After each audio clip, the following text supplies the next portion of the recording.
মাদারীপুর জেলা শহরে প্রধান বাণিজ্যিক এলাকা পুরাতন বাজারে অসহনীয় যানজট। সেখানকার আরও খবর জানবো। আমাদের সাথে যুক্ত হচ্ছেন সহকর্মী মনির হোসেন বিলাস।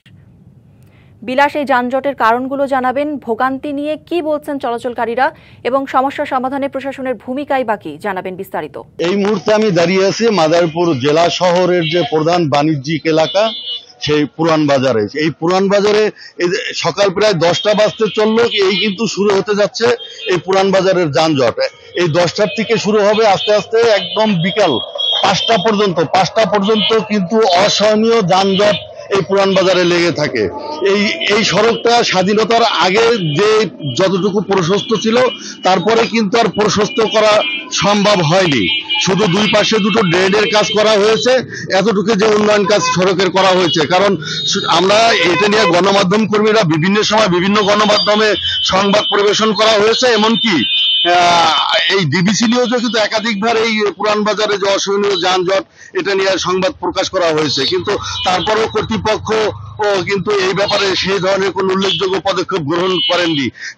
তারা আমাদের যেটা জানিয়েছেন যে আসলে এই পুরান বাজারের যে দুই পাশের যে জায়গাগুলো, এগুলো ব্যক্তি মালিকানার জায়গা এবং এখানে স্থায়ী স্থাপনাগুলো হওয়ার কারণে কিন্তু তারা মূলত জায়গার সমস্যার কারণেই কিন্তু তারা এই সড়কটি প্রশস্ত করতে পারছে না। এর পাশাপাশি রয়েছে ইজি বাইক, রাস্তার দুই পাশে ইজি বাইক গুলো পার্ক করে রাখা হয় এবং কি অফিস আওয়ারে মোটর সাইকেল গুলো দুই পাশে পার্ক করে রাখা হয় এবং কিছু কিছু সময় দেখা যাচ্ছে ফুটপাতে যে ফলের দোকান, বিভিন্ন ধরনের যে অস্থায়ী দোকান, এগুলোও কিন্তু সেই 11টার পর থেকে রাত্র 10টা পর্যন্ত দেখা যায় রাস্তার পাশে তারা বসে তাদের যে পসরা সাজিয়ে বসে, এর জন্য কিন্তু যানজট সৃষ্টি হয়। পাশাপাশি যে সড়কে যে দুই পাশে যে পার্কিং এর ব্যবস্থা, কোনো পার্কিং ব্যবস্থা না থাকা এবং যে বহুতল ভবনগুলো হয়েছে এই পুরান বাজারে অপরিকল্পিতভাবে হওয়ার কারণে কিন্তু তাদের কোনোটারই কোনো পার্কিং এর ব্যবস্থা নেই। কাজেই যারা এই পুরান বাজারে ব্যবসায়ীর কারণে আসুক বা যে কারণে আসুক, তাদের কিন্তু যে যানবাহন তারা কিন্তু রাস্তার উপরেই পার্ক করে রাখতে হয়। 4 গুণ শক্তিশালী এনজাইম ও অধিক ফেনা সমৃদ্ধ অরিক সিলভার ওয়াশ মাত্র 70 টাকায়। এই পুরান বাজারে যত মাদারীপুরের শপিং মল, ব্যাংক, বীমা এবং সব ধরনের যে মূল বাণিজ্য কেন্দ্রের হাব হচ্ছে এই পুরান বাজার।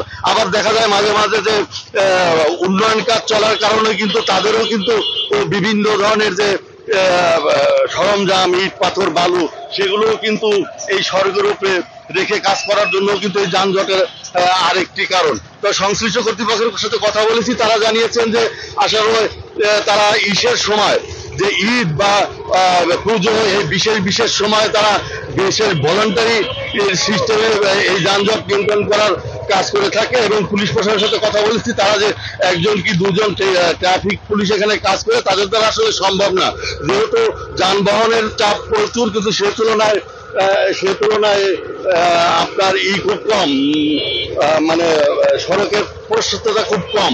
তাই এই কারণেই মূলত আসলে সেই সকালে 11টার থেকে মানে 10টার থেকে কিন্তু 5টা পর্যন্ত অসহনীয় যানজটে ভুগতে হচ্ছে। তো মাদারীপুরবাসী এর থেকে যেন সংশ্লিষ্ট কর্তৃপক্ষ তাদের মুক্তি দেয়, এই আশাই ব্যক্ত করছে মাদারীপুরবাসী।